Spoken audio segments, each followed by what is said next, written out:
Bismillahirrahmanirrahim. Assalamualaikum warahmatullahi wabarakatuh.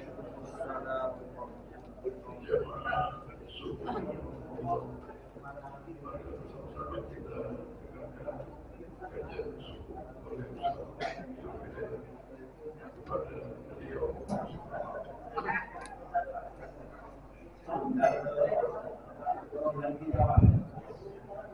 Assalamualaikum warahmatullahi wabarakatuh. Bismillahirrahmanirrahim. Nahmaduhu wa nusalli wa nusallimu ala rasulihil karim wa ala alihi wa sahbihi ajma'in, amma ba'du. Qala Allah ta'ala fil Qur'anil karim, a'udzu billahi minasy syaithanir rajim. Bismillahirrahmanirrahim. Wa aqimus salata wa atuz zakata warka'u ma'ar raki'in. Wa qala nabiyyuna Muhammad sallallahu alaihi wasallam, ju'ilat qurratu 'aini fis shalah. Hadis atau kama qala nabiyyuna Muhammad sallallahu alaihi wasallam. Bersyukur kepada Allah dengan mengucapkan alhamdulillah. Pada pagi hari yang cerah ini kita semua diberikan nikmat oleh Allah, nikmat iman, Islam, sehat, sempat. Alhamdulillah sudah menjalankan perintah Allah salat subuh, mengikuti sunnah Nabi Muhammad SAW dengan cara berjamaah. Selanjutnya kita meneruskan pengajian materi beberapa minggu yang lalu tentang pembahasan rukun-rukun dalam sholat. Salawat berikan salam kalau kita curahkan pada junjungan kita baginda Nabi Muhammad sallallahu alaihi wasallam dengan mengucapkan Allahumma shalli ala sayyidina Muhammad wa ala ali sayyidina Muhammad. Mudah-mudahan kita semua pada hari kiamat mendapatkan syafaat dari beliau. Amin ya rabbal alamin. Bapak dan Ibu yang dimuliakan Allah Subhanahu wa taala, kembali kami mengingatkan bahwasanya yang kita bahas adalah rukun-rukun dalam sholat. Ada yang kita bahas ada 13. Kami sebutkan lagi karena kita ini rukun. Seminggu kita diulang rukun. Di sini kami sebutkan secara global dulu 13 rukun sholat. Yang pertama adalah niat. Kemudian yang kedua adalah berdiri bagi yang mampu. Tiga, takbiratul ihram. 4, membaca surah Al-Fatihah. 5, rukuk dengan tumanina. 6, i'tidal dengan tumanina. 7, sujud 2 kali dengan tumanina. 8, duduk di antara 2 sujud dengan tumanina. 9, duduk tasyahud akhir dengan tumanina. 10, membaca tasyahud akhir. 11, membaca sholawat kepada Nabi Muhammad SAW ketika tasyahud akhir. 12, membaca salam yang pertama. 13, tertib berurutan. Baik, kami ulang sampaikan ulang kali bahwasanya rukun sholat yang pertama adalah niat. Niat adalah dalam mazhab Syafi'i dijelaskan qasdu syai'i muqarranan bi fi'lihi wa mahalha al-qalbu wa talaffuzu biha sunnatun. Namanya niat itu adalah menyengaja mengerjakan sesuatu yang dibarengan dengan pekerjaannya. Tempatnya niat dalam hati, melafalkannya hukumnya sunnah. Itu catatan. Karena ini adalah rukun, maka hal yang harus kita lakukan, kewajiban. Zaman sekarang ini Bapak dan Ibu berbeda di media sosial, bercampur aduk antara beberapa mazhab. Akhirnya ada penangkapan kita. Ada yang mengatakan kita tidak usah niat lagi. Kan kita dari rumah niatnya sholat berjalan mau sholat maghrib, mau sholat subuh. Nah, itu bukan mazhab yang dipakai dalam mazhab Syafi'i. Nah, di dalam mazhab Syafi'i yang namanya niat, sebelum kita sholat kita ucapkan seperti yang sudah diajarkan guru-guru kita dahulu. Misalnya subuh usolli fardhu subhi kata ini mustaqbil billahi ma'muman atau billahi ta'ala. Maka kita lafalkan, kita ucapkan, dan wajibnya adalah ketika bersamaan dengan pekerjaan. Ketika kita mengatakan Allahu Akbar, di dalam hati kita harus niat. Begitu kalau dalam mazhab Syafi'i. Kalau tidak begitu berarti bukan mazhab Syafi'i. Nah, kita ini secara umum, orang umum ini mengikuti mayoritas ulamanya. Kehidupan kita dari Indonesia, Malaysia ini adalah mayoritas mazhab Syafi'i. Maka kita ikut dulu, maka jangan mudah terpengaruh dengan zaman sekarang, dengan melihat di YouTube ceramah ataupun tausiah dan lain sebagainya yang mengatakan tidak usah niat lagi ketika takbiratul ihram. Ini bukan pendapat yang dipokokkan dalam mazhab Syafi'i. Duduk, pas kita wudhu juga melafalkannya sunnah, tapi wajibnya adalah ketika kita menempelkan air ke wajah. Kemudian puasa kita ucapkan dapat sunnah, tapi niat wajibnya di dalam hati. Sholat tadi kita ucapkan dulu, tapi wajibnya adalah ketika kita mengangkat tangan, lisan kita mengucapkan Allahu Akbar, dalam hati berniat sholat. Itu namanya niat. Kenapa? Karena Imam Syafi'i mengambil hadis, yaitu hadisnya innamal a'malu binniyat. Sahnya amal itu dengan niat. Kalau cuma dilafalkan saja berarti cuma ngambil sunnahnya, belum ngambil yang wajibnya, maka secara mazhab Syafi'i tidak sah. Tidak diucapkan, tapi pas takbir angkat tangan, dia niat dalam hati sah. Tapi rugi, kenapa? Karena ketinggalan sunnahnya. Jadi yang paling bagus lafalkan dulu sebelum takbir, ketika takbir niatkan di dalam hati. Dalam masalah niat saudara ibu yang bukan Allah Subhanahu wa taala, kalau sholatnya fardu, kalau sendiri ada 3 saja yang wajib kita hafalkan ketika niat.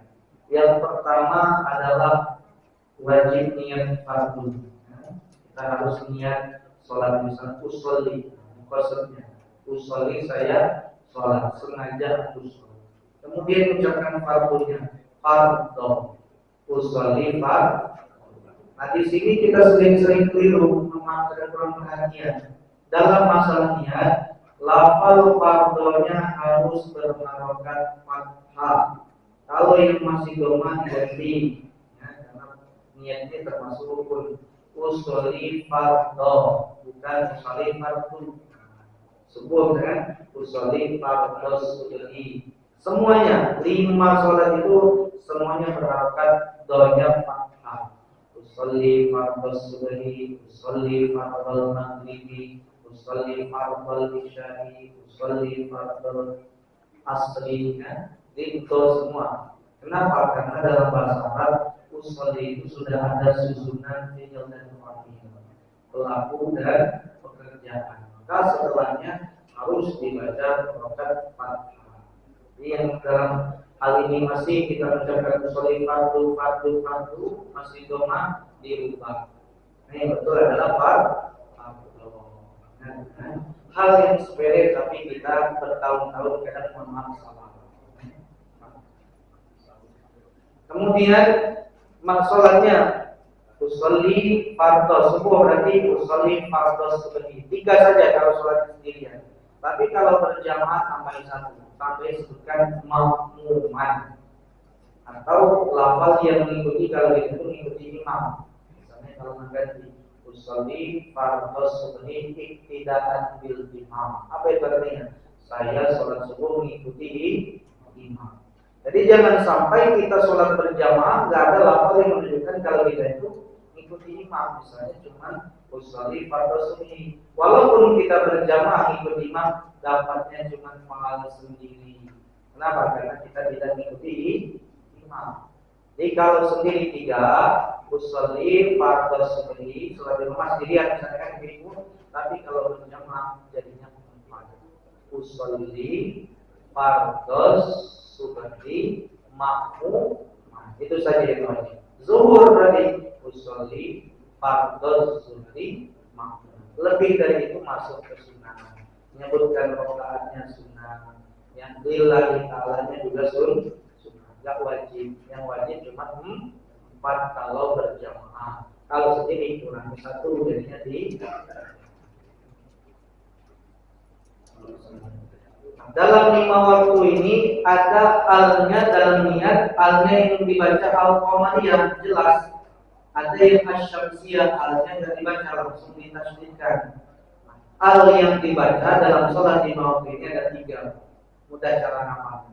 1, sholat maghrib, alnya harus jelas dibaca. Usolli fardhol maghrib. Fardhol ada fi'ilnya. Usolli fardhol maghrib. Kalau berjamaah makmuman dan usolli fardhol maghrib, jelas alnya dibaca. Selanjutnya yang kedua, setelah maghrib sholat di isya, dibaca jelas juga. Usolli fardhol isya. 2. Yang ketiga sholat asar. Usolli fardhol asr. 3 ya, maghrib, isya dan asar. Kemudian 2 lagi alnya tidak dibaca, al samsiyah, maka langsung ditasydidkan, yaitu subuh dengan zuhur. Berarti jangan kita baca alnya, langsung saja usolli fardhos subhi. Usolli fardhos subhi zuhur, usolli fardhos subhi. Ini kelihatan sepele, tapi ini aturannya ada dalam tajwidnya. Kalau kita usolli fardhol subhi, usolli fardhol subhi, salah secara tajwidnya karena alnya asyamsiyah, alnya tidak dibaca, disabtukan ataupun ditasydidkan. Semuanya dolnya harus fathah. Ada yang alnya dibaca 3 jelas, 2 tidak dibaca langsung ditasydidkan atau disabtukan. Sampai di sini mungkin ada pertanyaan, silakan.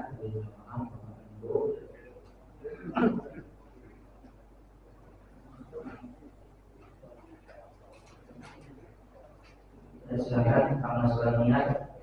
Selama ini fardu harus dirubah fardu. Tidak ada. Lanjut. Yang kedua, niat itu hukumnya wajib rukun. Yang kedua, kita harus berdiri kalau mampu dalam keadaan sehat. Jadi berdiri itu termasuk rukun untuk sholat fardu. Kalau kita masih bisa berdiri tidak boleh duduk. Tapi kalau seumpama memang sakit, tidak mampu untuk berdiri maka boleh duduk. Ada urutannya. Karena ketika tidak mampu berdiri, duduk. Kemudian tidak mampu duduk maka boleh berbaring. Kemudian berentang. Kemudian boleh juga nanti ujungnya paling nggak bisa lagi bisa isyarat dengan berkedip ya. Itu kalau memang sudah susah sekali, sudah mendekati sakaratul maut, cuma masih sadar, tetap wajib sholat isyarat dengan dengan mata. Jadi selama seseorang dia masih hidup masih ada kewajiban untuk sholat. Catatan untuk sholat fardu ketika dia mampu berdiri harus wajib, rukunnya fardu harus berdiri. Kalau sakit boleh duduk. Sesuai dengan. Nah kemudian kalau sholatnya sholat sunnah, kalau sholatnya sholat sunnah boleh kita langsung duduk walaupun kita mampu untuk berdiri. Misal contoh sholat isya. Kalau sholat isya kita qobliyahnya berdiri. Sholat fardu ini jelas harus berdiri. Nah setelah sholat isya rasanya ngantuk, lemas atau malas misalkan, maksud sekali jangan sering-sering ya. Maka sholat ba'diyah isyanya dia duduk. Padahal sebenarnya mampu berdiri kalau semua dia berdiri sehat, ya. Cuma antara semangat sendiri kan. Maka diperkenankan untuk sholat sunnah dalam keadaan duduk, silakan. Untuk posisinya bebas Pak, silakan duduknya. Iftiros boleh, ya. Tawaduk juga boleh, duduk akhir kan. Bersila juga sah, tetap sah boleh, ya. Cuma yang paling afdol duduknya duduk iftiros, duduk tahiyat awal. Cuman karena dia tadi sebenarnya mampu untuk berdiri dalam sholat sunnah tadi, tapi karena dia duduk, pahalanya itu cuma dapat setengah, separuh. Mestinya kalau dia berdiri dapat 100, dia duduk, ya maka dapat 50. Mendingan, jadilah daripada itu sholat ba'diyah. Cuman ini sesekali. Kalau sering-sering rutin, boleh. Walaupun mampu, kalau untuk sholat sunnah boleh langsung dulu. Yang kedua adalah berdiri ketika seseorang mampu untuk berdiri dalam sholat fardu. Untuk sholat sunnah boleh langsung dulu. Boleh silakan. Waalaikumsalam. Berdiri itu kan rukun. Kalau tidak bisa berdiri ya dulu. Nah, kalau kita melihat kita mengambil dulu, tetap itu ada. Memang itu dia apa tidak tahu.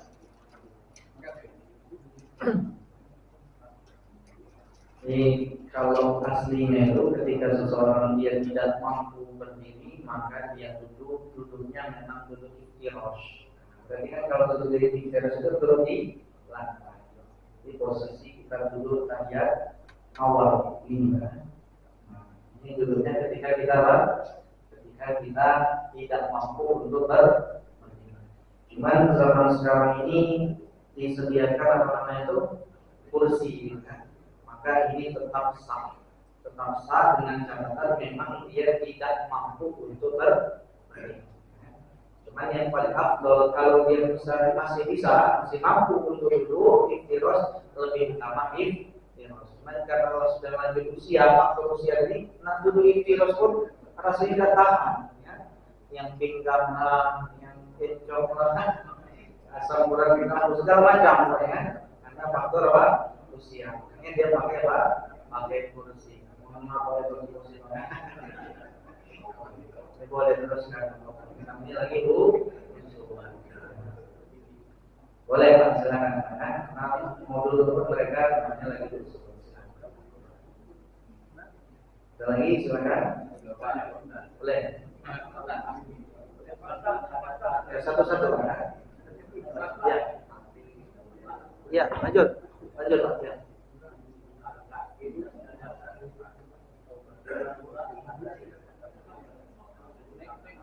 Kedengaran.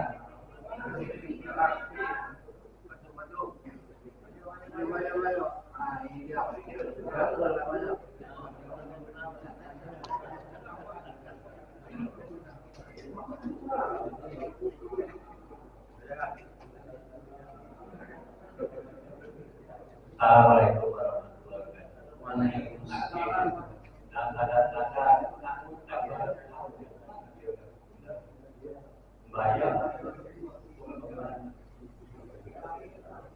Sakit.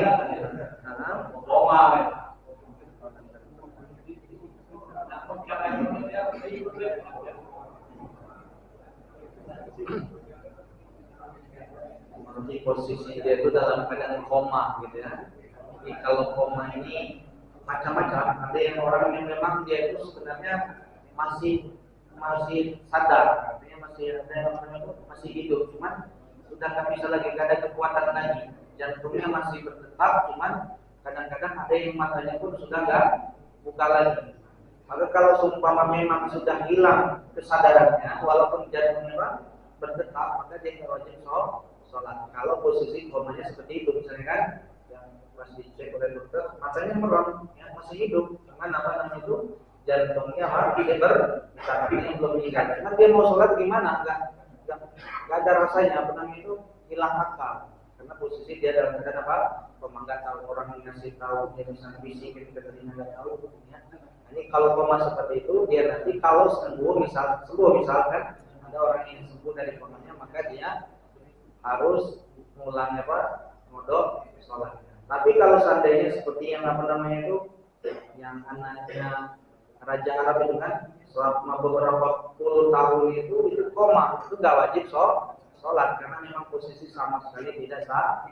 Dan beberapa bulan yang lalu kabarnya sudah meninggal. Maka kalau seperti itu posisinya, mau kita bisikin, mau kita itu nggak ada sama sekali nggak respon gitu kan. Kalau posisi seperti itu tidak wajib sholat karena posisinya dia hilang kesadarannya, hilang Nah, orang yang wajib sholat itu dia dalam keadaan walaupun sakit tetap dalam keadaan masih berhak.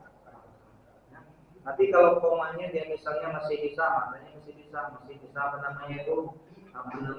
bisa interaksi, masih bisa jawab. Nah, kalau seperti itu, dia nggak bisa lagi berdiri, maka tetap dia harus sholat dengan insyaallah. Nanti bantu dengan keluarga, diuruskan ambil rukunnya saja, waktu itu saja sekali usapan. Nanti dia insyaallah-nya dengan dengan mengerjakan mana Allah, karena masih terasa sadar kan, cuman nggak bisa apa-apa lagi, masih sadar kalau ini di rumah sakit kan, waktu zuhur sholat mengerjakan, kemudian pindah ke rukuk mengerjakan masalah. Ini kalau memang posisi nggak sadar lagi nggak wajib sholat, tapi kalau komanya masih sadar, masih merasa masih bisa respon, maka wajib sholat. Ada lagi silakan. Tadi merasakan sakit keras dia sadar, tapi kan ada beberapa yang mengambil keputusan. Inilah peluang bagi keluarganya untuk membantu orang yang lagi sakit. Ini makanya ketika ada orang yang sakit itu sangat besar peluangnya bagi keluarga mendapatkan pahala, terutama adalah ketika dia mau membantu untuk sholat. Namanya lagi sakit, kita bantu dia mau ya susah, ini juga sakit, lagi informasi. Maka dia sadar kalau dia itu di terlentang itu tidur, maka keluarganya yang membantu untuk membasuh mewudhukan. Kalau supaya nggak boleh wudhu, maka mentayamuminya. Jadi tetap harus dibantu keluarganya. Siapa yang menunggu kan? Yang mungkin anaknya, atau mungkin keluarganya, saudaranya, maka dibantu wudhu. Sekali saja, karena ini kondisi darurat kan. Membasuh wajah sekali saja, tangan sekali saja, kanan kemudian kiri musab sekali. Nah, karena kondisi dalam keadaan darurat, tetap harus berwudu dengan dibantu oleh. Ada lagi silakan. Assalamualaikum warahmatullahi wabarakatuh. Waalaikumsalam. Jadi tadi ada beberapa sholat dulu. Kalau mampu berdiri, mampu cara yang lain.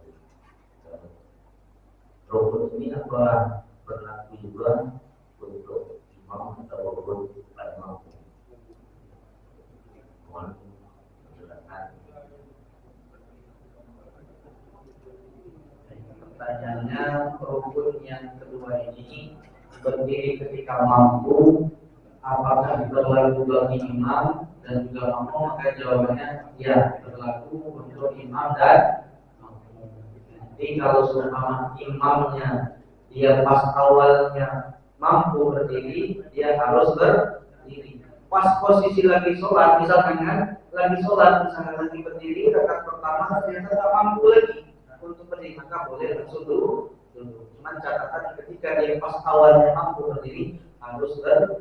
Imam wajib, ketika dia mampu, kemudian makmum juga wajib. Kedua-duanya bagi imam dan makmum wajib berlaku, hukumnya wajib berdiri dalam sholat fardu atau dalam sholat wajib, sholat imam.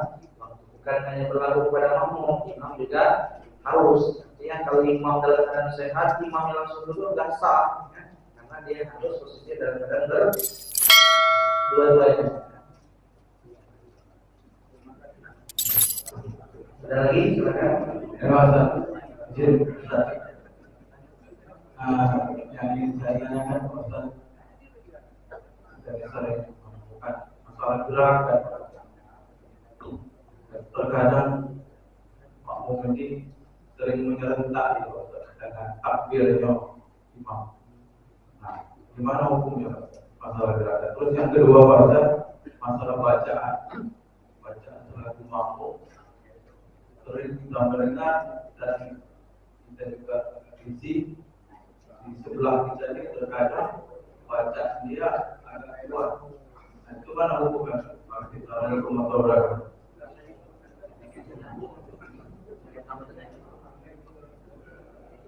Yang pertama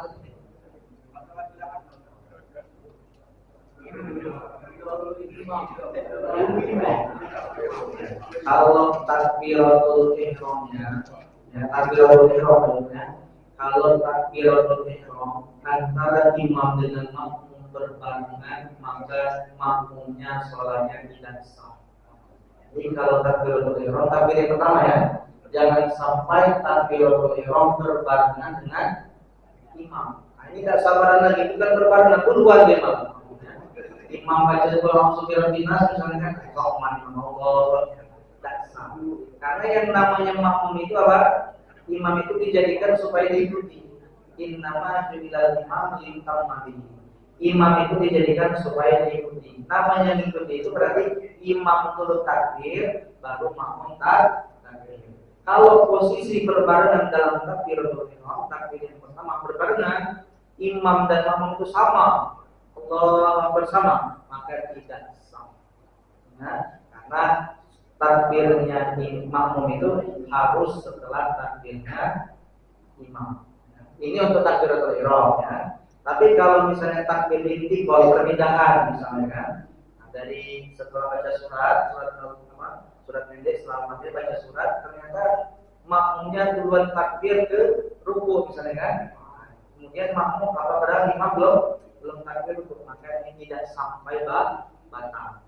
Kalau takbiratul ihram langsung batal dan berbarengan dengan imam, tapi kalau takbir intikal, perpindahan dari satu rukun ke rukun yang lain tidak batal kalau belum melewati dua rukun.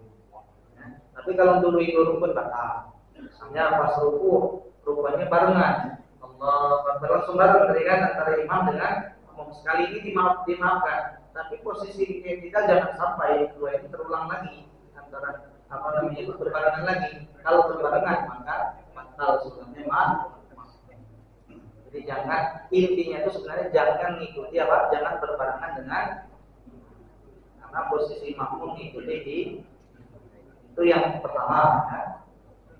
Yang kedua, nah ini penting juga Bapak dan Ibu karena memang banyak.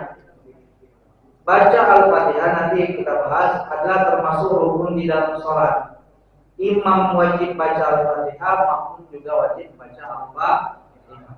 Jangan seperti tadi, jangan mudah terpengaruh dengan di media sosial, di YouTube segala macam, tidak usah baca Al-Fatihah lagi. Karena imam sudah baca Al-Fatihah. Itu bukan pendapat kita, bukan pendapat mazhab Syafi'i. Imam wajib baca Al-Fatihah, makmum juga wajib. Cuman posisi kita itu bacanya Al-Fatihah itu setelah imam membaca Al-Fatihah. Pas ghairil maghdubi alaihim waladdallin. Bareng-bareng imam baca amin, makmum juga baca. Dan imam ngasih jeda sebentar, ya, kasih jarak. Jangan langsung baca surat sunnah. Ya. Sunnah kasih dulu jarak sebentar supaya makmum baca surat Al-Fatihah. Cuman ingat, kadar bacaan Al-Fatihah itu cukup terdengar oleh telinganya makmum sendiri-sendiri, masing-masing. Tidak usah ngarungkan orang lain. Ganggu, ya. Ini ya. Tetangga kanan kiri kedengaran Al-Fatihah. Itu ganggu, gitu kan. Kalau nggak keras, Bismillahirrahmanirrahim. Ulang-ulangi boleh. Alhamdulillahirrahmanirrahim. Jadi ini kurang Jadi tetap harus dibaca oleh makmum. Cuman seberapa kadar wajib baca itu terdengar oleh telinganya masing-masing. Gak usah terdengar sampai ke telinga tetangga kanan kiri. Ini perbaiki karena mengganggu. Zolim namanya ya, ganggu orang lain. Akhirnya apa? Menjadikan orang lain kurang baca untuk kita sendiri. Ya, cukup kedengaran oleh telinga kita. Tetap baca. Jangan juga dalam hati. Kalau dalam hati malah gak sah juga.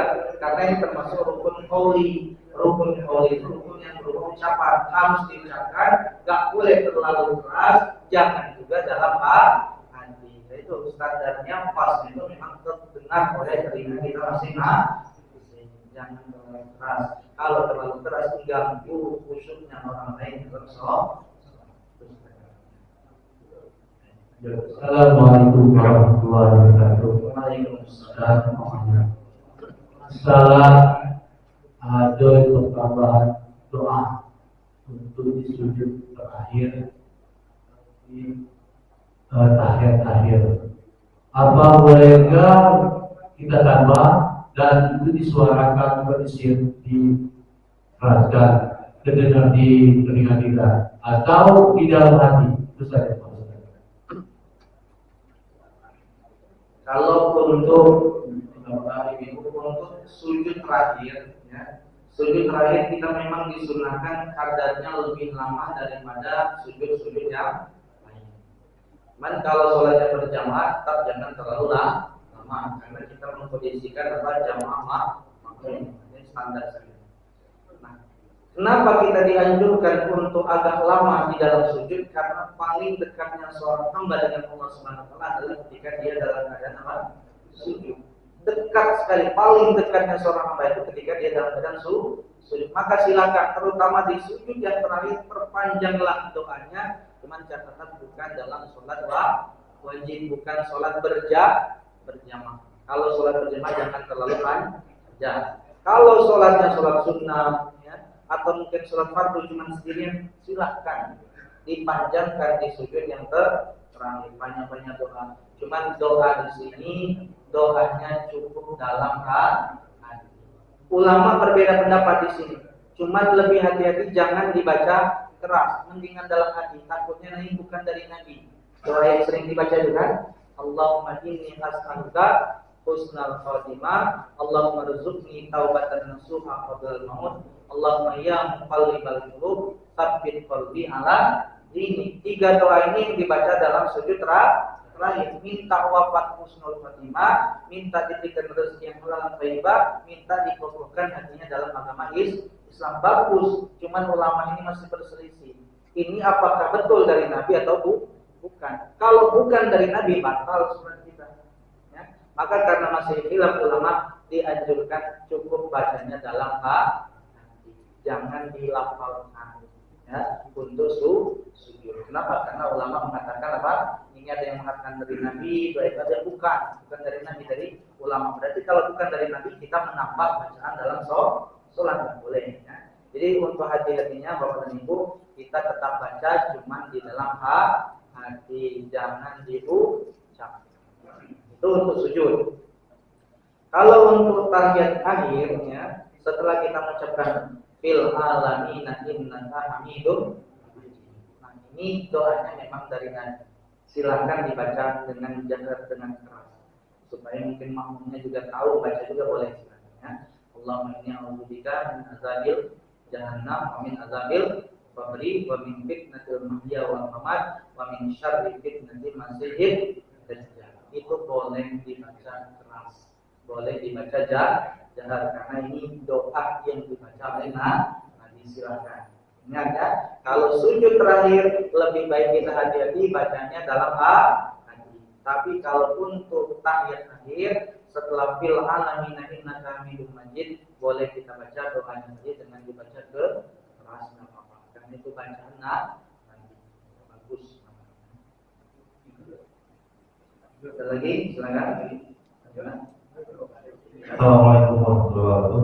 Waalaikumsalam. Pak Ustaz, nanya dikit. Kita di sujud sejadah, doanya itu pernah dibagikan, hafal kan? Namun tahu doa. Jadi untuk atasinya cukup di doa Alhamdulillah apa ada cara lain? Makasih. Dan jangan keliru. Nama suratnya surat As-Sajdah.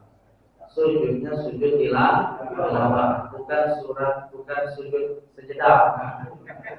Surat As-Sajdah sujud tilawah. Jadi pada hari ini hari Jumat kita suruh sajadah suruh tidak sujud langsung. Jadi sujud bila membaca surat as-sajadah. Ini pentingnya kelihatannya sepele tapi diketahui orang ya. Surat as-sajadah sujud bila. Baik. Kalau tadi jawabannya nak hafal doa itu mental, nah yang gampang itu. Ya. Yang paling bagus sesuai dengan tuntunan. Ada memang bacaannya. Bacaan ketika kita sujud tilawah sajadah wajibiyah lillahi walamahu wasawwarahu wasyaqqa samahu wa basarahu bi qawlihi wa quwwatihi fatabarakallahu ahsanul khaliqin. Nah ini kalau hafalkan awal tengahnya hilang, hafalkan belakang awalnya ya hilang. Sudah baca subhanallah saja boleh ya. Jadi baca dengan tasbih. Atau seperti kita tasbihan salat ya. Subhanallah wa bihamdihi juga intinya supaya kita bertasbih ya. Kalau memang belum hafal. Cuman jangan kita hafal terus nanti ketawa dan ganti-ganti. Berarti kita hafal itu kan. Iya. Kali seminggu, 2 minggu katakanlah. Itu biasanya ada di dalam Al-Qur'an di yang terakhir. Biasanya untuk Quran yang sekarang ada judulnya doa sujud tilawah. Kalau susah ya sudah tinggal diketik saja di Google, di YouTube doa sujud tilawah ada muncul. Ya. Itu dibaca ketika kita sujud.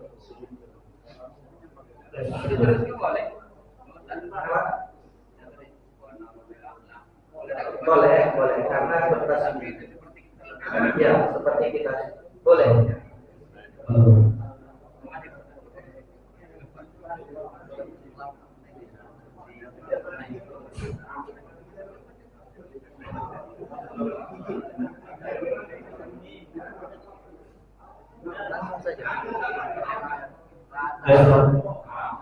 Assalamualaikum warahmatullahi wabarakatuh. Waalaikumsalam. Ibu Ustaz, mohon pencerahannya bahwa makmum membaca surat Al-Fatihah setelah imam surat Al-Fatihah. Yang saya tanya, bagaimana ketika kita melaksanakan sholat zuhur atau sholat asar? Artinya makmum membaca surat Al-Fatihah karena tidak dijaharkan. Terima kasih.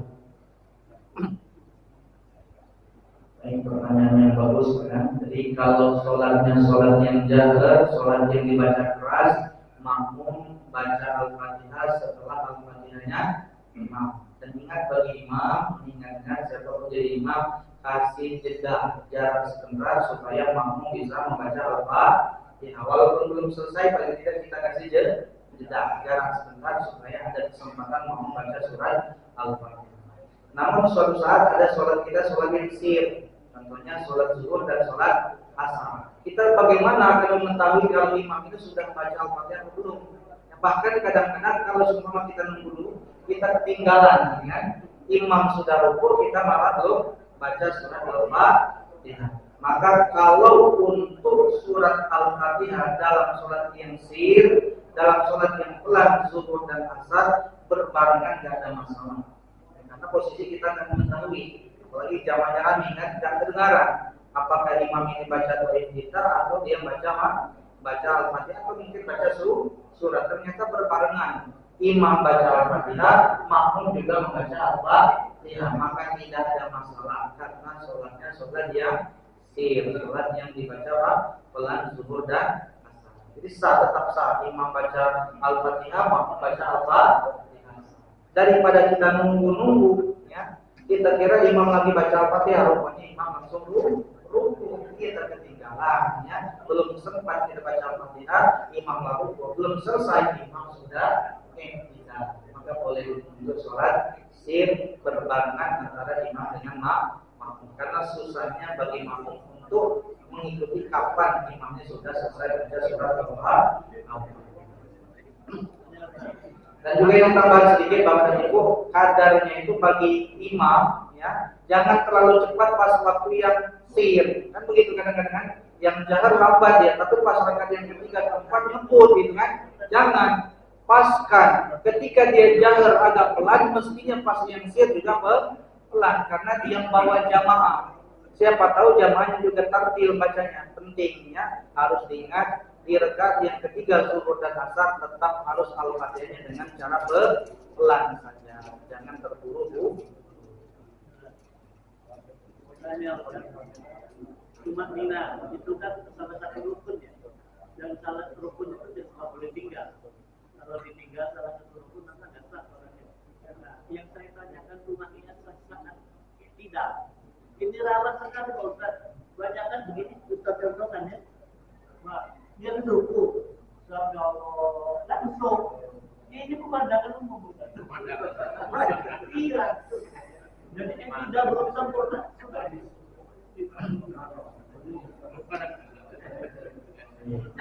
Ini banyak kasus yang seperti itu, apalagi tadi sudah pemandangan umum, berarti banyak kan gitu. Nah, ini harus kita perhatikan. Dalam sholat wajib, sholat sunnah, tumakinah termasuk rukun. Nah, kita nganggap ini cuma sholat sunnah, rugi, nggak sah sholat kita itu, bukan masalah sholat sunnah, apalagi sholat wajib. Jadi iktidal rukun tersendiri, kemudian tumakinah dalam iktidal juga rukun. Jadi ketika kita bangun dari rukun, bangun ibu, ya, sami'allahu liman hamidah. Posisi badan harus tegak dulu, harus dalam keadaan apa? Lurus. Berapa kadar tumakinah itu sekali mengucapkan subhanallah. Tapi pelan, bukan sebentar ya. Kondisi sudah tenang, maka tumakinah itu kan tenang. Diam sejenak, kadarnya berapa? Sudah diam, sudah tenang, lalu kadar baca subhanallah sekali. Lalu kita lanjut ke sujud. Kalau dari ruku bangun ke iktidal, sami'allahu liman hamidah, Allahu akbar, tidak sah karena tidak tumakinah. Badannya harus tegak dulu. Seperti kembali pas kita berdiri apa? Dalam keadaan apa?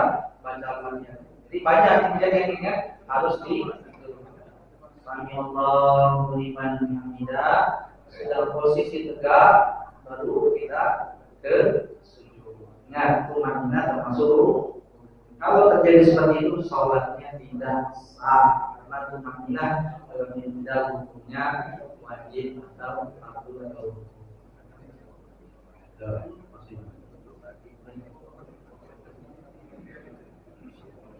Allah kepada ibu, lain kali pertemuan kita lanjutkan lagi materi kita tentang hukum dalam.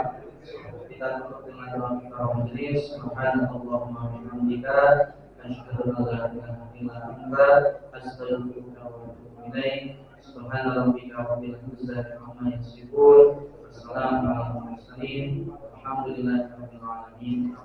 Allahu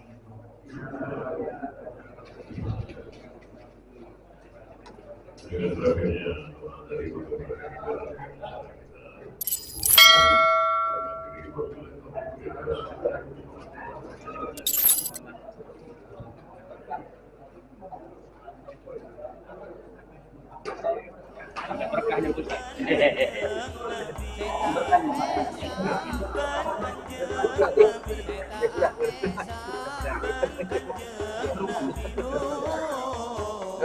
Iya, Pak.